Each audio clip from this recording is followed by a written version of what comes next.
Get richer, prescription. Get richer, prescription. Get richer, prescription.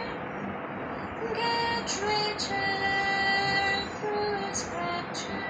नमस्कार, आपका मेरे channel get richer through scripture में स्वागत है।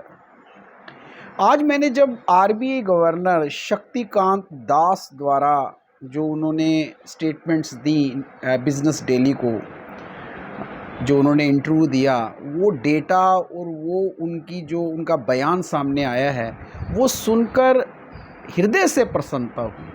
वो इसलिए कल भी मैंने एक वीडियो बनाया था जो हमारी S&P ग्लोबल है, जिन्होंने बहुत अच्छे से उन्होंने अपने इंडिसेस से बताया, अपने जो इंडेक्स बनाते हैं कि किस तरह सर्विस सेक्टर हमारा बहुत अच्छे से ग्रो कर रहा है।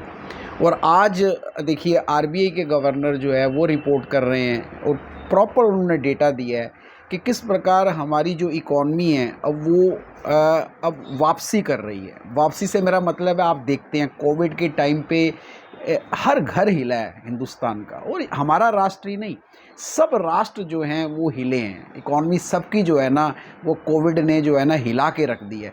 आज जो ये गवर्नर साहब ने जो बातें जो डेटा दिया है, मतलब अब ये कहीं ना कहीं हमारी इकॉनमी की वापसी की बात उन्होंने कही है। भूमिका बनाते हुए उन्होंने ये कहा है कि एक तो हमारा जो ग्रोथ है अप्रैल टू जून जो क्वार्टर है हमारा, वो उसमें जो है 13.5% से जो है हमारी जीडीपी जो है वो ग्रो की है। उसके बाद आप देखिए कि इन्फ्लेशन रेट 6.7 पे जो है ना वो रहा है। देखिए काफ़ी अंतर आ गया। इन्फ्लेशन जो है, महंगाई की दर वो मॉडरेट हो गई, और उधर से जो जीडीपी है वो अच्छे रेट पे ग्रो कर रही है। तो उस भूमिका में उन्होंने 6 पॉइंट्स जो है ना वो बताए हैं, जो हमारे व्यापारियों के लिए, आम नागरिक के लिए एक बड़ी प्रसन्नता का विषय है।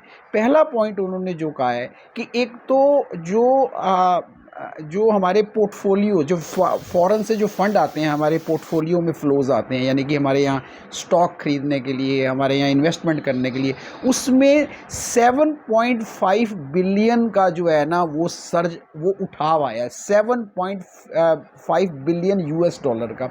और ये जुलाई से ये 16 गुना ज़्यादा है। मतलब आप देखिए कि जुलाई के बाद इतना बड़ा उछाल जो है विदेशी मुद्रा का, जो हमारे यहाँ इन्वेस्ट करना चाहते हैं।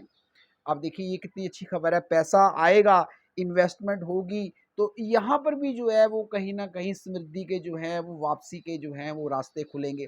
और आप देखिए दूसरी बात जो बड़ी उन्होंने जानदार कही है, और वो ये कही है कि उन्होंने वॉच किया है कि कॉमोडिटीज़ के जो रेट्स हैं, कॉमोडिटीज़ में वो सब चीज़ें आ गई जो हम इंडस्ट्री में या अपने घरों में यूज़ करते हैं, जो हमारे लिए इम्पोर्टेंट हैं, वो उनके प्राइसेस में जो है कमी आई है। और दूसरी बड़ी बात, ऑयल के प्राइस में जो हम सोचते थे कि ये 105 यूएस डॉलर पर बैरल जो है 105 डॉलर का रहेगा, वो अब जो है कहीं ना कहीं 97.4 यूएस डॉलर का पर बैरल जो है 97.4 का जो है वो हो गया है। आप देखिए 105 कहाँ, 97.4 डॉलर कहाँ, तो इतना फ़र्क, इतने से ऑयल जो है उसका रेट कम हो गया। और आप देखिए ऑयल का जो रेट कम होना, ये सारी इंडस्ट्रीज़ को ये असर करता है।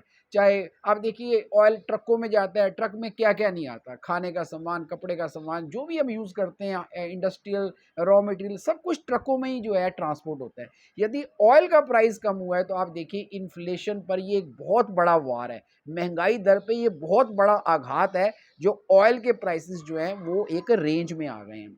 और तीसरी बात गवर्नर साहब ने कही है कि जो एक हमारा जो देश का जो वो है डेफिसिट, जिसे हम कहते हैं बजटीय जो घाटा है, वो अब कहीं न कहीं रेंज में जो है ना आना शुरू हो गया है। और उसका कारण वही है जो मैंने अभी एक पॉइंट पहले बताया, कि जो हमारी कमोडिटीज़ के रेट हैं, उनमें एक शिफ्ट आया है।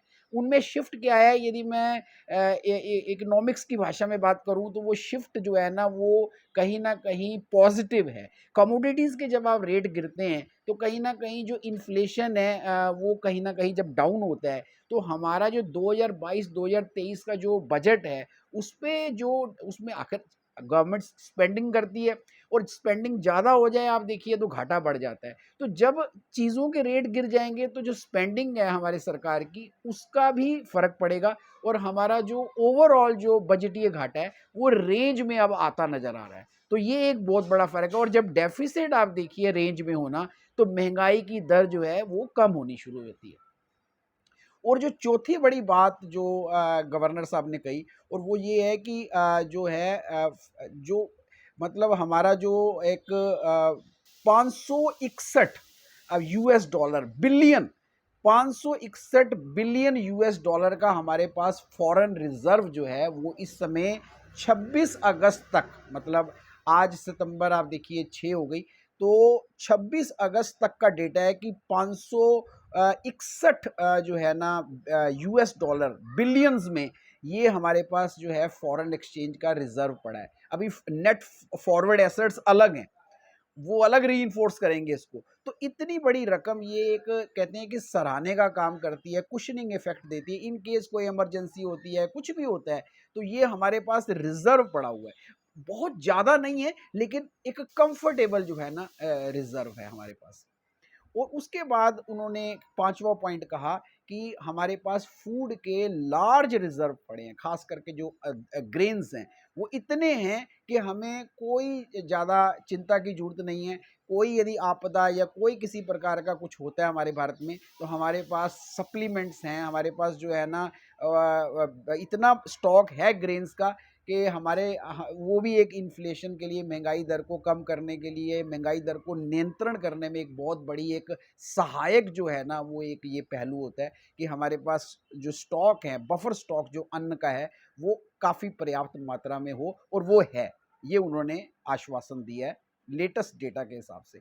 और जो छठवां अंतिम पॉइंट गवर्नर साहब ने कहा है और वो ये कहा है कि हमारी जो बैंकिंग जो प्रणाली है वो बड़ी सुचारू रूप से बहुत अच्छी चल रही है, सुदृढ़ है, मजबूत है।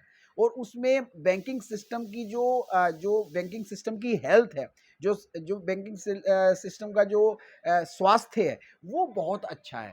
वो कैसे? दो चीज़ें उन्होंने कही, एक तो हमारे बैंक वेल कैपिटलाइज्ड है, यानी कि उनमें पूंजी, अपना पैसा बैंकों का पूरा है। और दूसरी बात उन्होंने कही उनमें वो वेल प्रोविजन्ड है, यानी कि जो पैसा कई बार खराब हो जाता है, कोई बैंकों का नहीं देता, बैड डेट्स हो जाते हैं, तो उनके लिए प्रॉपर प्रोविजंस बना दिए गए हैं। ऐसा नहीं है कि कोई घाटा जो है ना पड़ जाएगा बैंकों को। और हमारे जो बैंकों के एसेट्स हैं, एसेट्स क्या होते हैं बैंकों के? उनके जो लोन्स हैं वो हेल्थी एसेट्स हैं, यानी कि वो रिकवरेबल है, वो पैसा वापस आ जाएगा और उन पे ब्याज भी पूरा बराबर आ रहा है। तो बैंकों की प्रणाली जो है ना वो हमारी बड़ी सुदृढ़ है, हेल्थी है। और इसका गवर्नर साहब कहते हैं कि बहुत पॉजिटिव स्पिल ओवर होता है, यानी कि इसका जो प्रभाव है वो बाहर उछल कर इकोनॉमी को जो है ना सुदृढ़ करता है और मजबूत करता है, और हमारे फाइनेंशियल सेक्टर को भी मजबूती देता है। तो इस तरह उन्होंने जो है ना ये बातें जो 6 कही हैं, ये हमारे जो युवा पीढ़ी है, जो हमारे बिजनेसमैन हैं, जो हमारी कॉरपोरेट्स हैं, उनके लिए ये एक बहुत अच्छी खबर है कि अब हमें अपनी इस इकॉनमी पे विश्वास रखकर अपने जो भी हमारे ग्रोथ के प्लान्स हैं उनको हम अब जो है ना एक्टिव कर दें। और एक बात जो मैं शास्त्रों से कहूँगा, जिसके बारे में एक एक सूक्ति है संस्कृत में कि बलवंतम भारत, बलवंतम जगत। यदि भारत बलवान है तो जगत भी जो है बलवान है, क्योंकि एक सुदृढ़ भारत ही जो है सुदृढ़ विश्व की आधारशिला है। और मैं यहाँ कहूँगा कि आम नागरिक को भी, क्योंकि ये तो मैक्रो जो इकोनॉमिक्स की बातें थी, 6 पॉइंट बड़ी बड़ी बातें कर दी, लेकिन एक घर से भी मैं कहूँगा कि लोग अपने लोन्स पर, अपने कर्जों पर, अपने खर्चों पर नियंत्रण रखें और अपने रिसोर्सेज को ग्रोथ के लिए चैनलाइज करें, इन्वेस्टमेंट में चैनलाइज करें, ताकि हम अपने राष्ट्र के साथ समृद्ध होते जाएं। इन्हीं शब्दों के साथ मैं अपनी वाणी को विराम देता हूं। धन्यवाद।